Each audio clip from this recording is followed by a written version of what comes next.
Hey kids, can you solve a super easy subtraction puzzle? If you have 5 apples and you give 2 apples to your friend, how many apples are left? Let's find together. Hello, little learners. Welcome back to our channel. Today, we are going to learn simple subtraction in a fun and easy way. Children, now observe this. This is the symbol for subtraction and equals to. We use in subtraction problems. There are 2 slices of cheese. 2 minus 1 equals 1. Next, we have 8 apples.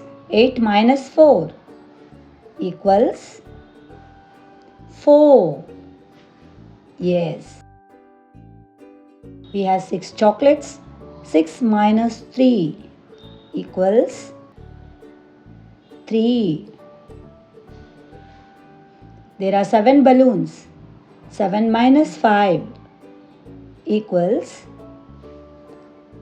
2. We have 5 umbrellas. Minus 2 equals 3. Fantastic job, kids. Now you know how to solve simple subtraction problems. Keep practicing every day and you will become a subtraction superstar. If you enjoyed this video, don't forget to like, share and subscribe for more fun math lessons. See you in the next video. Bye-bye.